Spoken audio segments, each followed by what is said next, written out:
Sudamérica, hace 15 millones de años. Una criatura monstruosa llamada ave del terror se erige como la reina de las bestias en esta zona. Tenían una cabeza enorme que utilizaban como arma homicida. Por primera vez en la historia, un ave se encontraba en el primer escalón de los depredadores de todo un continente. Y entonces, esas aves del terror recorrieron 11.000 kilómetros hacia Norteamérica. Aquí los amos son los lobos y los felinos de diente de sable, así que las aves del terror deberán ganar la batalla. ¿Quién ganará esta batalla épica? ¿Las aves del sur o las bestias del norte?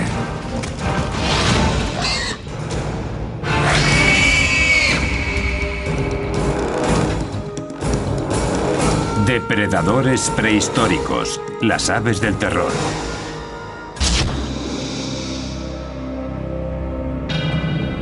En las crónicas de la vida sobre la Tierra, los dinosaurios reinan como los depredadores más importantes de la historia. Durante 150 millones de años, rigieron el planeta a su antojo hasta su extinción hace 65 millones de años.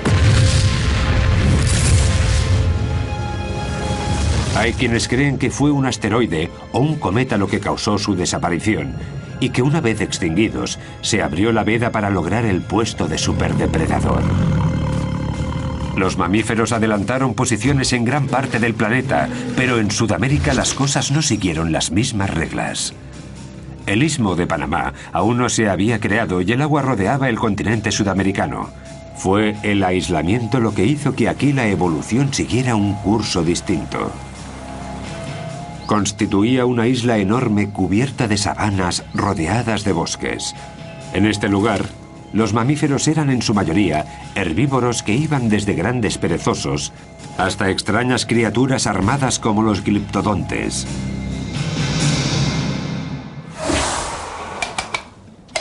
Dados los participantes, el título a superdepredador se lo llevó una familia de aves monstruosas un tanto peculiares.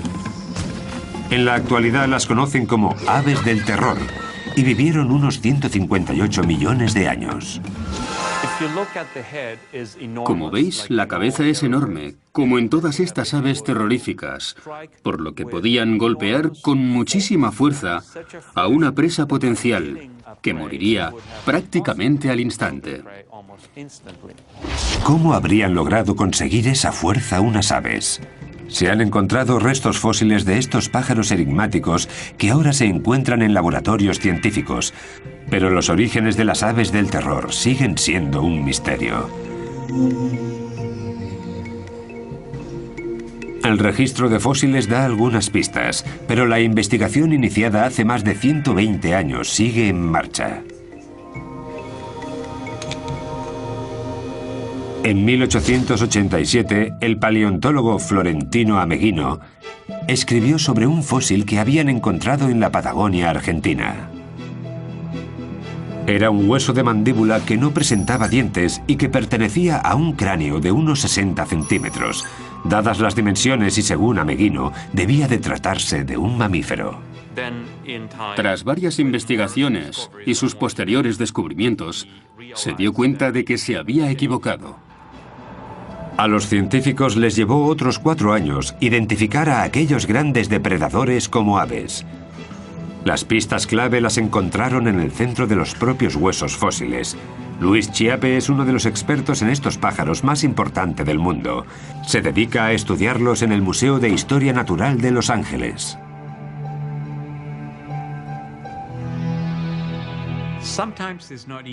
A veces no es fácil diferenciar un hueso de ave de los de un mamífero o incluso un reptil. Pero lo que sí suele ser más común es que los huesos de ave son más huecos y tienen una especie de finos muros, cosa que no ocurre en mamíferos y reptiles. El hueso de mi mano derecha es de cocodrilo y se puede apreciar la diferencia.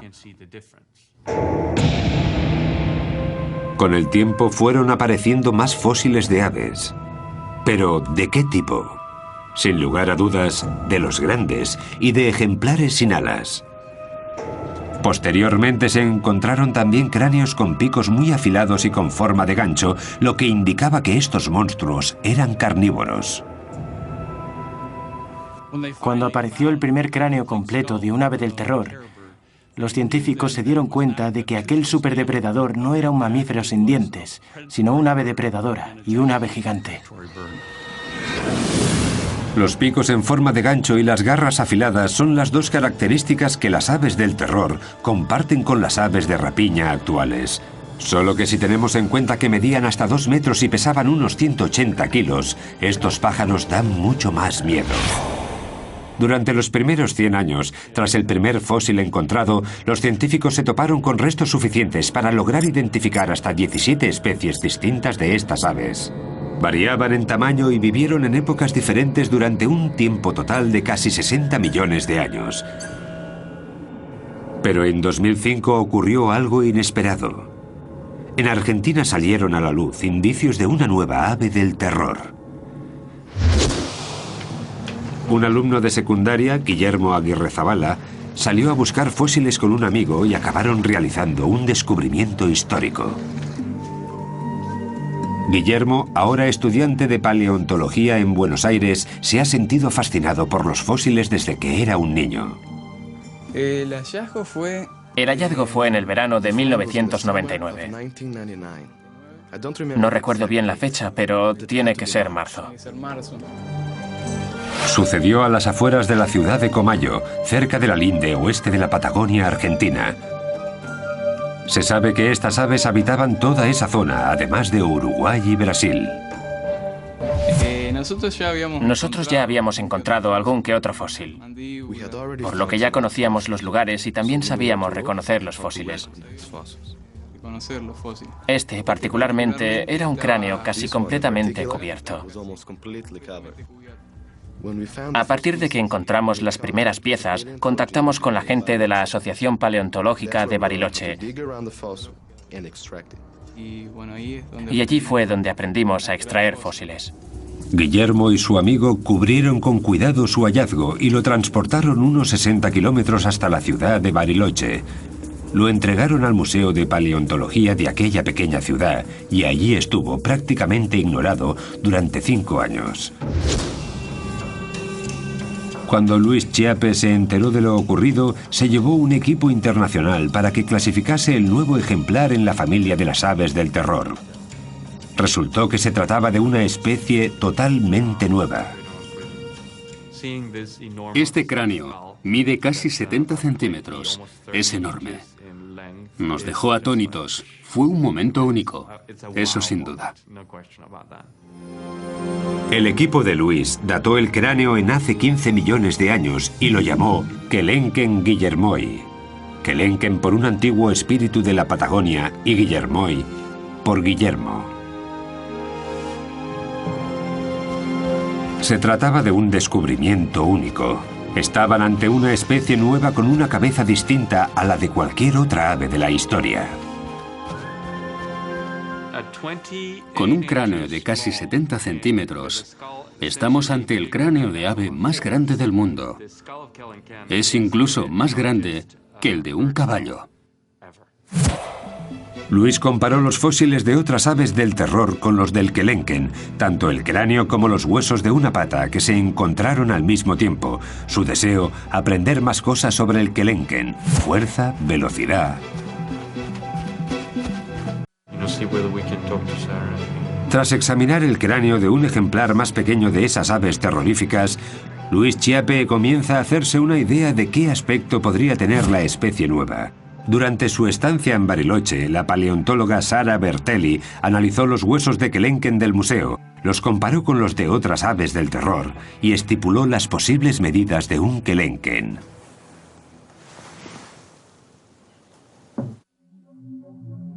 Aunque el cráneo era lo más espectacular del hallazgo, el hueso entero de una de las patas facilitó también datos muy importantes. Este es el hueso de la pata de Kelenken, que en humanos correspondería a los huesos fusionados desde el tobillo hasta los dedos del pie.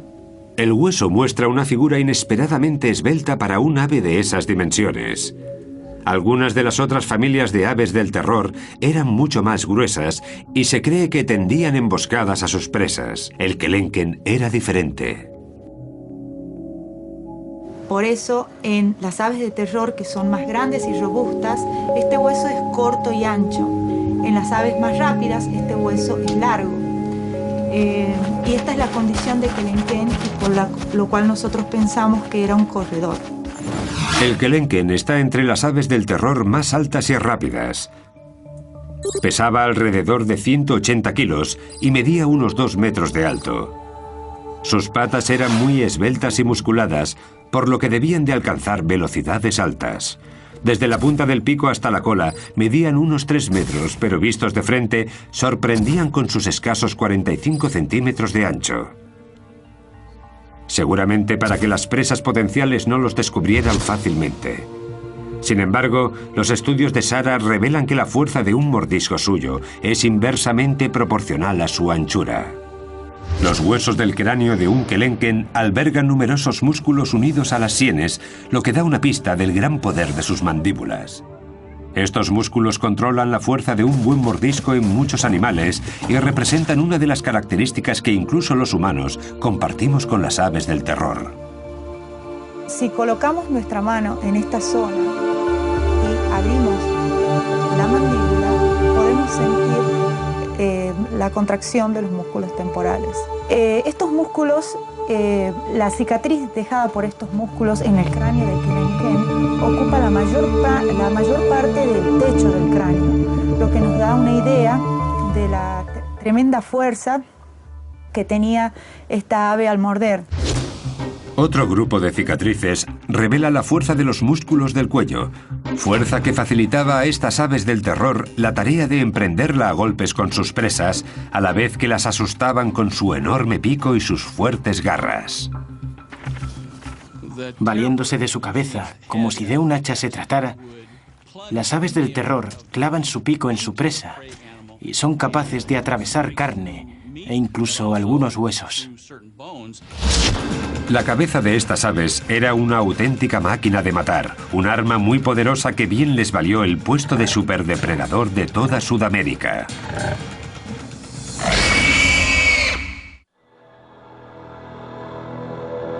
En Sudamérica, el cráneo de las aves kelenken traen de cabeza a los investigadores que las estudian. Los fósiles encontrados de esta especie demuestran que lo usaban como arma homicida en sus ataques. Pero la tecnología actual también nos muestra cómo funcionaban dichos cráneos. Esto os va a gustar. En los Estados Unidos, 2 científicos se preparan para realizarle un TAC a un cráneo de una de estas aves y ver su interior. Larry Whitmer es profesor de anatomía en la Universidad de Ohio. Con él está Bob Chandler, especialista en aves del terror de la Universidad Estatal de Georgia. ¿Qué vamos a hacer? Intentaremos alinearlo para que quede centrado antes de proceder con los rayos X. Así el láser lo recorrerá completamente de arriba abajo. Listo.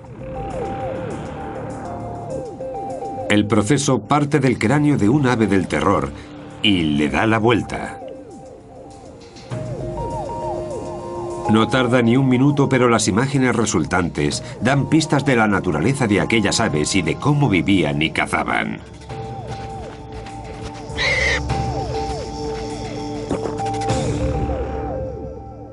Solo con mirar el cráneo sabemos que se trata de uno muy grande y fuerte. También se aprecia este pilar delante de la cuenca de los ojos, un pilar largo y fuerte. En la zona correspondiente a las mejillas hay una especie de barra bastante gruesa que nos sugiere que el cráneo en sí estaba diseñado para dar y soportar fuertes golpes. Algo que el pacífico y herbívoro Homalodotherium habría comprobado por sí mismo al enfrentarse al temido kelenken. El Homalodotherium era una de las presas más comunes del kelenken. Se trata de un animal ungulado del que no se conocen descendientes modernos. Era un animal muy lento de unos 275 kilos que pesaba casi un 50% más que el kelenken, por lo que este último necesitaba una buena estrategia de caza. Una de esas posibles estrategias podría ser atacar a su presa en la parte inferior del cráneo para paralizarla. Una vez derribada la víctima, el pico del ave del terror se encargaría de desgarrarla, un comportamiento habitual incluso en las aves existentes en la actualidad. Sí, ya lo sé. Joe Cam es adiestrador de animales en el sur de California. Con la ayuda de un halcón es capaz de demostrar el uso que hacen las aves de presa de su pico como herramienta primaria. Nos da una idea de cómo se ayudan con el pico. Básicamente, lo hunden en el cuerpo de la víctima como si la estuvieran apuñalando. Posteriormente, con la parte inferior cortan y con la superior logran desgarrar grandes trozos de carne. Utilizan el pico al igual que los humanos nuestros incisivos. Para ellos es como si fueran los dientes. El tag nos muestra que tiene forma de escudo. El tag no se limita solamente al pico y profundiza también en el resto de la cabeza. Los resultados son sorprendentes. Una de las cosas que nos muestra el tag nos ha dejado boquiabiertos. Hemos visto que en la parte interior del pico hay una gran cavidad hueca. No nos lo esperábamos. Está completamente hueco y no entendemos a qué se debe esta estructura totalmente vacía. En mi opinión, creo que esa cavidad hueca podría funcionar como caja de resonancia. Puede que le sirviera para emitir una especie de sonidos como traqueteos, que al mover sus mandíbulas, el sonido resonara en esa cavidad. Al parecer, ese traqueteo les resultaba familiar a los residentes de las sabanas prehistóricas, pero ¿cuál era su función? ¿Era un ritual de apareamiento? ¿Una señal de alarma? El tag no puede dar respuesta a esas preguntas, pero sí confirma que aquellas aves oían a la perfección estos peculiares sonidos. Voy a ampliar esta parte del oído a ver si descubrimos qué se cuece ahí dentro. No hay restos de tejidos de estas aves, pero los espacios huecos que dejaron sus órganos, como el cerebro o el oído interno, nos muestran cuál podría haber sido su apariencia con bastante detalle. A esta parte interna del oído se la conoce como cóclea. Como vemos, es muy larga y recta. Su longitud nos indica que estos animales tenían una capacidad auditiva muy desarrollada. Según el tag, es precisamente esta parte del oído interno la que controlaba la increíble agilidad de estas aves del terror. En este tipo de aves percibimos una serie de canales estrechos, largos y muy delicados. Por eso sabemos que su sentido del equilibrio tenía que estar muy desarrollado, lo que les permitía realizar cambios de dirección bruscos, algo imprescindible en un buen depredador. Gracias a este sistema podemos hacernos una idea del equipamiento neuronal que les permitía estos movimientos. Un animal pequeño intentando esconderse de su perseguidor no lograría salir airoso, pues estas aves lo verían y se lo comerían de un solo bocado. Un gran ejemplo de recompensa instantánea. Si este comportamiento era algo habitual en estas aves, puede que también escupieran las indigestas bolas de pelo e incluso algunos huesos de sus manjares, como hacen hoy en día muchas otras aves.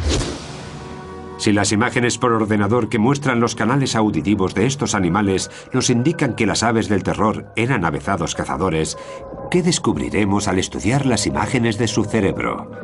Pues que además de ser más grande que el de otros animales, el de estos singulares pájaros estaba estrechamente conectado al sentido de la vista. Unos lóbulos más grandes y un cerebro de mayores dimensiones son una combinación idónea para recibir y procesar lo que el animal ve, una habilidad fundamental a la hora de acechar y atacar a una posible presa.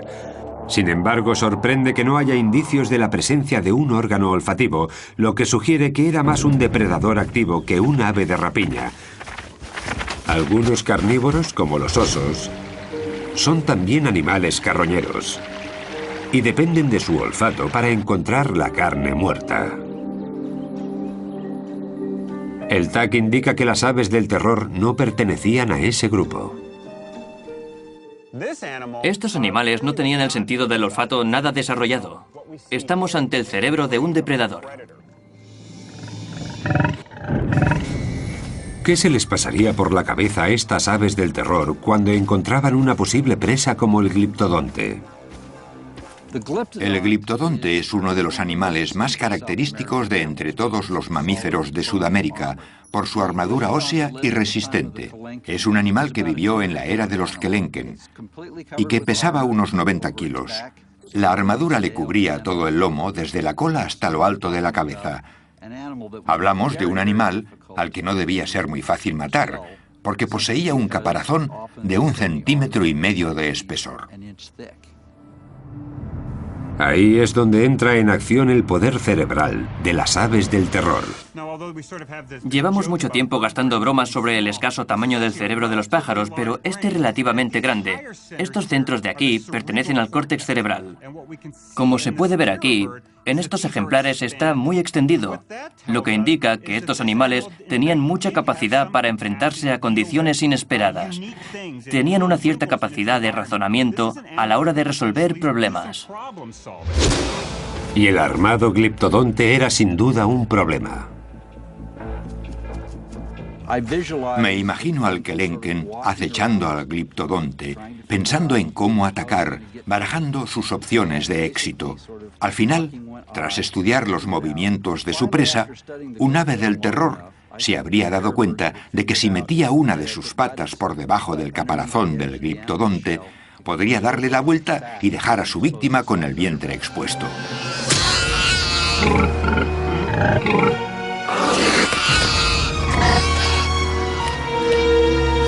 Sudamérica era el paraíso de las presas para los Kelenken y su familia. Al tratarse de un depredador activo y con un peso de unos 200 kilos, estas aves tenían que ingerir entre 10 y 15 kilos de comida al día. Y este aislado continente se los proporcionaba, por lo que estas aves del terror vivían en su propio jardín del Edén. Estamos hablando de grandes cantidades de posibles víctimas y de muy poca competencia para los Kelenken, pues muchos de ellos eran de enormes dimensiones. Pero nada es para siempre. Nuestro planeta está constantemente cambiando y el paraíso remoto de estas aves empezó a resquebrajarse al ritmo de las erupciones volcánicas.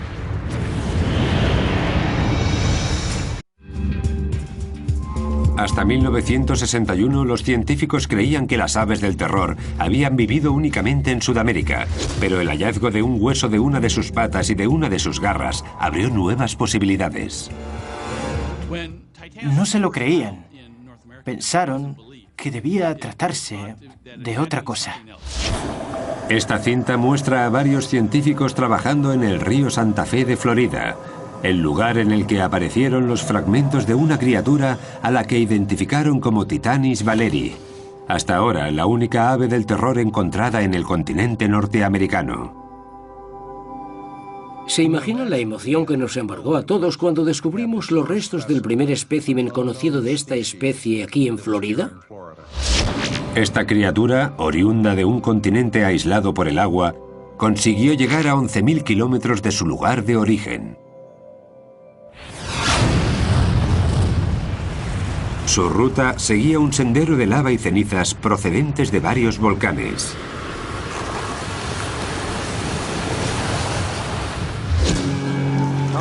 Este es un hermoso fragmento de ceniza procedente de un volcán. En el centro de Oregón, el geólogo Greg Retalak le muestra al paleontólogo Jordi Dackler la rapidez con la que un volcán puede cambiar el paisaje. Es un tipo de roca volcánica muy poco habitual. Retalak afirma que el depósito de Oregón se creó debido a una erupción antigua en la zona del Cinturón de Fuego del Pacífico, una zona con más de 400 volcanes que abarcan el Océano Pacífico desde Nueva Zelanda a Chile. Ese anillo toca también a Panamá, por donde Norteamérica y Sudamérica habían estado separadas por agua. Ambos continentes se unieron debido a una gran actividad volcánica que tuvo lugar en el Istmo de Centroamérica cuando aquellas magníficas aves del terror se encontraban en plena peregrinación. La conexión entre ambos continentes se formó a partir de la lava volcánica que salía del fondo del mar, así como de las placas tectónicas que se levantaban hacia la superficie. Pero la historia no se acaba ahí. Las selvas endémicas de Centroamérica no constituyen un lugar al que las aves del terror hubieran migrado sin más. Pero los depósitos de ceniza volcánica entraron en juego.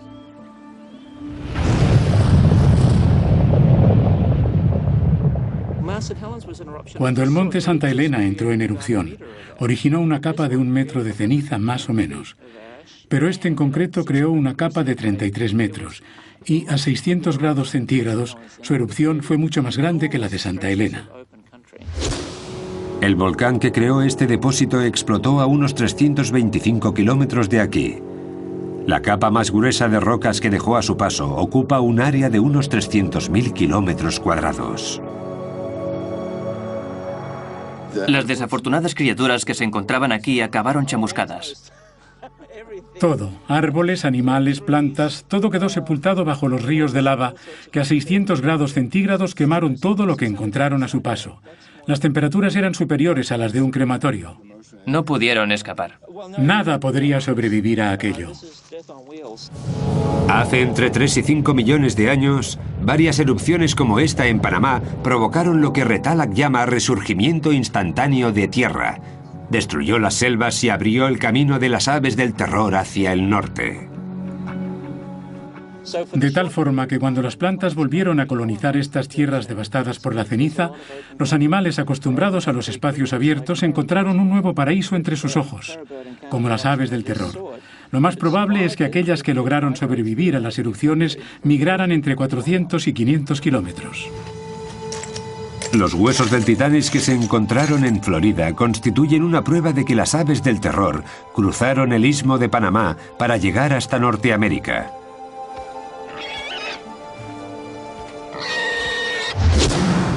Cuando los volcanes cubrieron el hueco que había entre ambos continentes, Panamá hizo de puente de unión. Las aves migraron hacia nuevas sabanas, ampliando su territorio.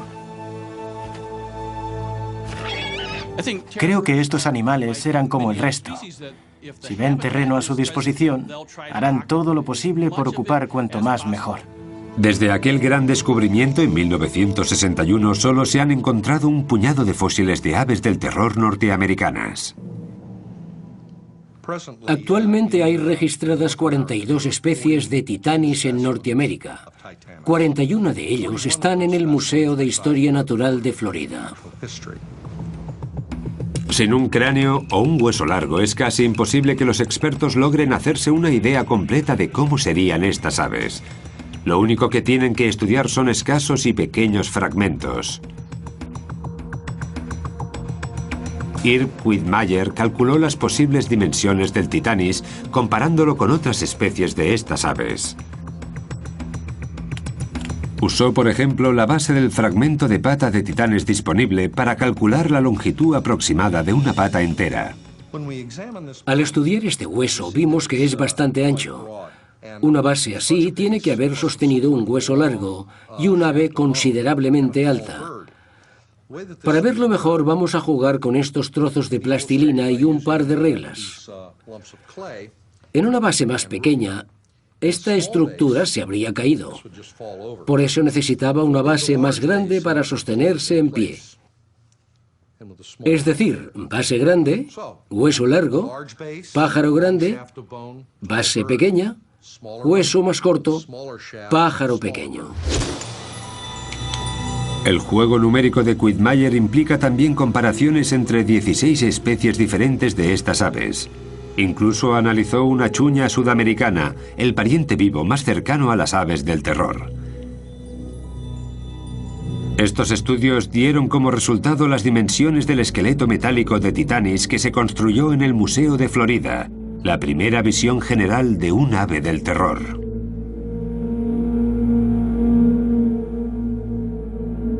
Los científicos concluyeron que el Titanis se parecía asombrosamente a los Kelenken, la especie de aves del terror más alta de todas, aunque su tamaño fuera un 20% más pequeño. Sin embargo, esa menor envergadura le habría proporcionado más velocidad y agilidad. Las aves del terror que llegaron a Norteamérica formaban parte del gran intercambio americano, un intercambio de especies entre América del Norte y América del Sur a través del Istmo de Panamá. Las aves que nos conciernen requerían esa mayor velocidad para atrapar a las nuevas especies con las que se toparon, y es que cazar a un caballo no era tarea fácil. Las aves más rápidas en la actualidad son los avestruces que, similares en forma y tamaño, nos ayudan a hacernos una idea de cómo corrían las aves del terror. Algunas de estas aves se parecen mucho en lo que a extremidades se refiere al avestruz. Por eso nos valemos de estas últimas para reconstruir la locomoción de las primeras. Dado que el avestruz es capaz de alcanzar los 50 o 60 kilómetros por hora, no es fácil detenerlas para estudiar de cerca su técnica. Por eso, el biólogo Kevin Middleton ha invitado al gimnasta Henry Holloway al campus de la Universidad de California en San Bernardino para intentar recrear cómo alcanzan esas velocidades algunas aves.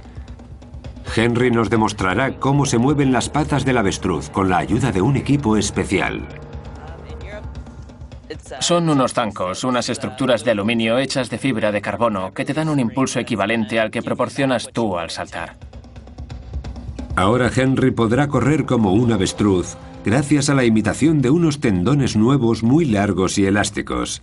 Sin embargo, la anatomía de los huesos desempeña también un gran papel en esta ecuación. Tenemos el fémur, la rodilla, la espinilla y el pie. Normalmente las aves tienen pies más grandes y se apoyan sobre sus patas al igual que hace Henry cuando se pone de puntillas. Y las aves corren de puntillas. El tamaño del pie es muy importante porque cuanto más grande sea, más largas serán las zancadas. En realidad, esas rodillas que parecen estar del revés funcionan como nuestros tobillos en estos animales tan veloces. Un gran ejemplo de lo grandes que son los huesos del pie y del efecto palanca que generan. Vamos allá. Para Henry Holloway, los zancos de alta tecnología alargan de alguna manera el pie humano y ayudan a correr a la velocidad de las aves del terror. ¡Ya!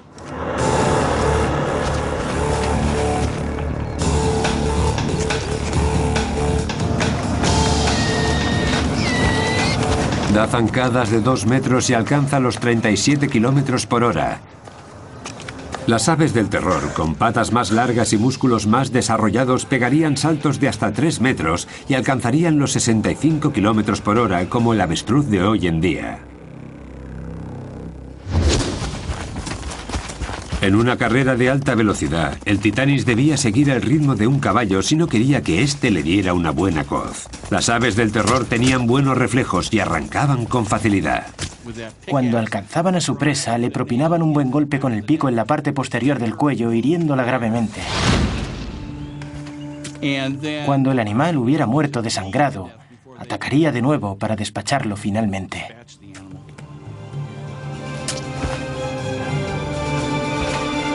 Sin embargo, la vida en el nuevo continente no sería fácil para el Titanis. Supondría su primer contacto con los depredadores del norte, oponentes sin miedo que, aún así, jamás se habían tenido que enfrentar a las aves del terror.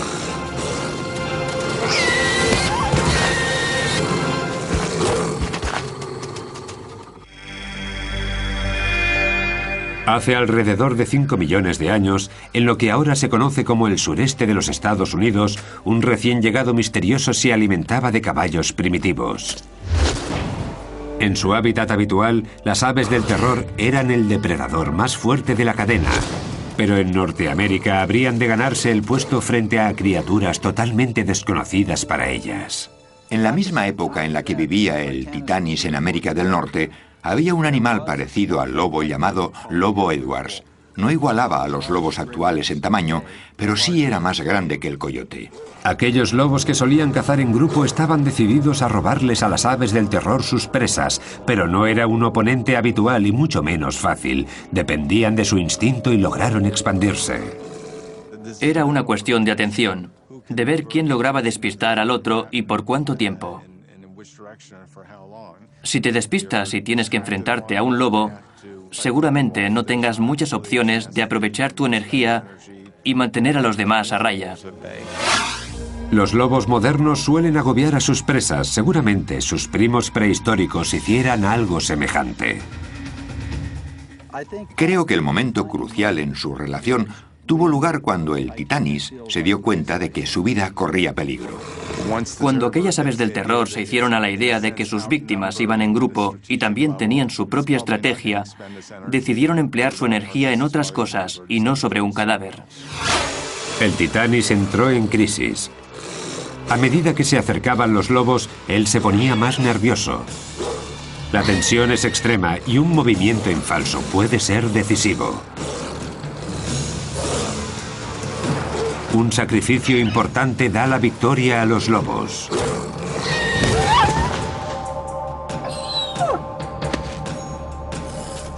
Con la lección bien aprendida, las aves del terror ceden.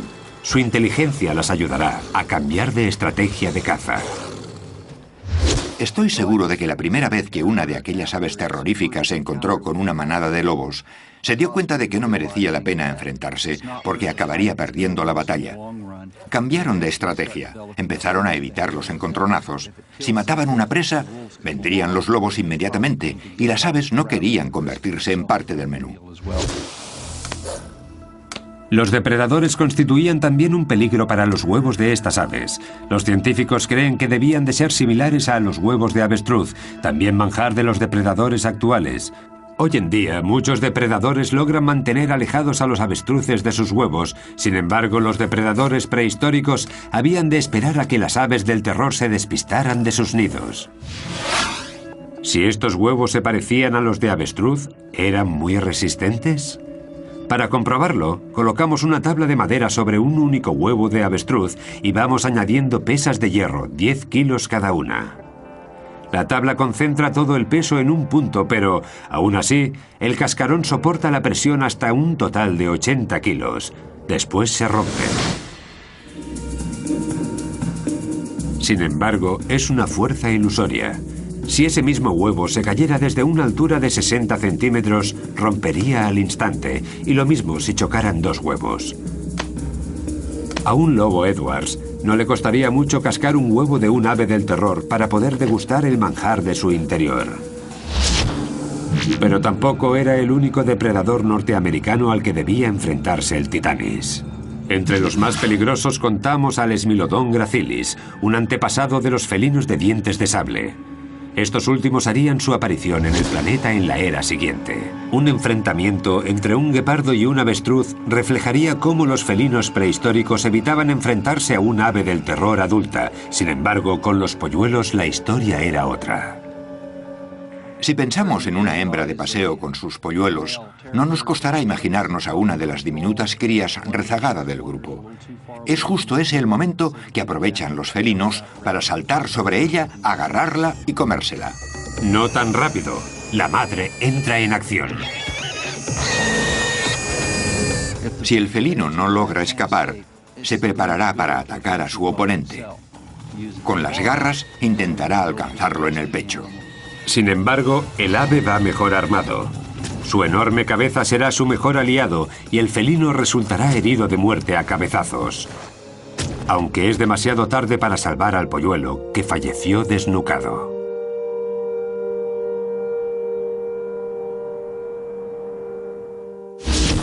La vida en Norteamérica era mucho más difícil para estas aves de lo que lo había sido en el sur. Aquí los depredadores eran múltiples, entre ellos felinos y lobos, que seguirían evolucionando hasta convertirse en las superbestias del futuro. Estos nuevos competidores amenazaban la supervivencia de las aves del terror. El Titanis estaba en peligro de extinción.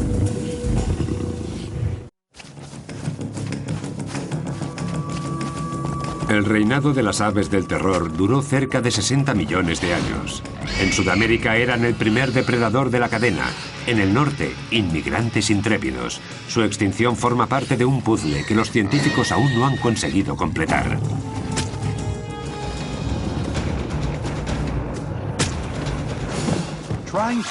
Todavía no hemos encontrado una explicación sencilla que justifique la extinción de estas aves, y no será fácil.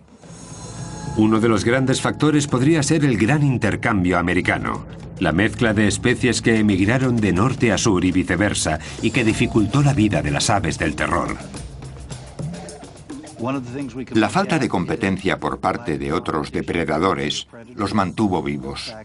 Las especies más evolucionadas del norte, como caninos o felinos, activó la restricción de comida. Hace 2 millones de años, las aves del terror del norte y del sur del continente americano se veían demasiado presionadas para encontrar alimento porque tenían que compartir su territorio con los dientes de sable. La presión que ejercían estos depredadores y oponentes fueron 2 factores de la extinción de las aves del terror, pero no los únicos.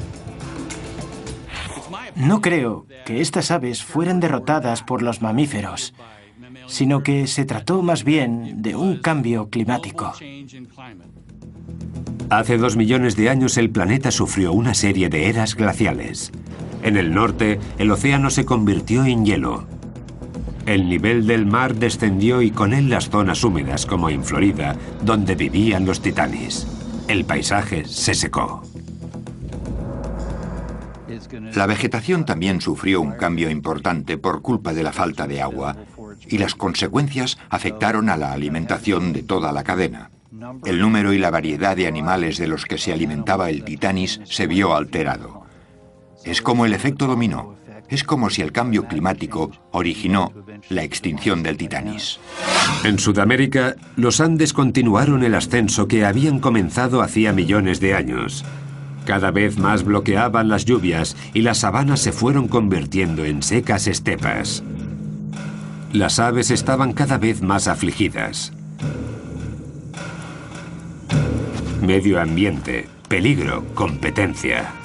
Todos ellos son posibles sospechosos en el misterio de las aves del terror sobre por qué su largo reinado acabó en completa extinción. ¿Fue solo uno? ¿Una combinación de los 3? Demasiado pronto para saberlo. Pero es precisamente ese el reto al que nos enfrentamos ahora los científicos. Ampliar los datos que tenemos de estos animales y entenderlos un poco mejor. Seguro que al final logramos averiguar por qué ya no están entre nosotros. El epílogo de la historia de las aves del terror se está escribiendo aún ahora en las excavaciones de Florida. Se sabe que muchas de las grandes aves vagaron por la Tierra hace millones de años, pero se cree que el titanis, la última de esas aves, podría haber vivido hasta hace 10.000 años.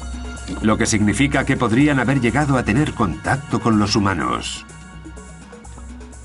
Aún no hemos encontrado ni un fragmento de titanis. Quizá este no fuera el mejor sitio para buscar. Es la época correcta y la era adecuada, pero puede que no el entorno preciso. Los científicos Richard Halber y Bruce McFadden dirigen una excavación arqueológica en la que los sedimentos de calizas contenían fósiles del gran intercambio americano. Quieren resolver el enigma del titanis. Puede que los humanos de su época los cazaran hasta provocar su extinción. Si el titanis vivió hasta hace 10.000 años, una de las explicaciones posibles para la extinción de una de las aves con más éxito de la historia sería la acción humana, que por aquel entonces también se extendía por toda Norteamérica. El problema era el siguiente. En tierras secas, los fósiles aparecen en las capas sedimentarias. La posición de las capas suele corresponder a la fecha de los fósiles. Pero los del titanis aparecieron bajo el agua, a donde los había llevado el río de Santa Fe. ¿De dónde salen estos fósiles? Es que se encontraron aislados en el medio del arroyo y no en una zona amplia de sedimentos. Los buceadores encontraron fragmentos de titanis mezclados con huesos de animales que vivieron hace 10.000 años. Así que, ¿de cuándo podrían ser estos? Bruce McFadden resolvió el misterio gracias a los restos químicos de los minerales que había en los fósiles. Comparó los huesos de titanis con los de otros especímenes recientes y con los de algunos de hace 2 millones de años. Cuando los huesos se convierten en fósiles, absorben minerales del agua del suelo, y estos minerales son únicos de cada época. Por eso los fósiles que pertenecen a diferentes momentos presentan elementos químicos distintos. Bruce recogió muestras de varios huesos fosilizados de titanis y las preparó para su posterior análisis con un espectrómetro.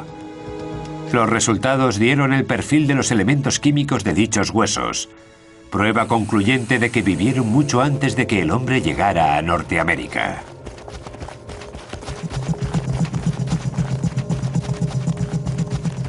Hay dos patrones básicos, uno de ellos los que tienen alrededor de 15.000 años y el otro para los huesos que representan a los animales de hasta hace 2 millones de años. Y el Titanis pertenece a este grupo. Su concentración de elementos es característica de los fósiles de hace 2 millones de años.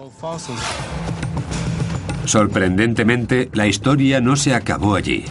Las aves del terror aún tienen mucho que contarnos sobre su vida en el norte. Bruce McFadden también encontró fósiles de Titanis en Texas que databan no de hace 2, sino 5 millones de años. Es decir, las aves del terror vivieron en Norteamérica alrededor de 3 millones de años, mucho tiempo para una sola especie.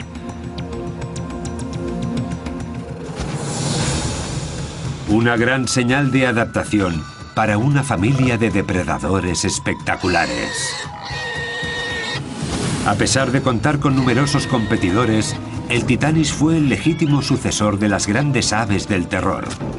En su último hogar en Norteamérica, no solo sobrevivió, sino que prosperó.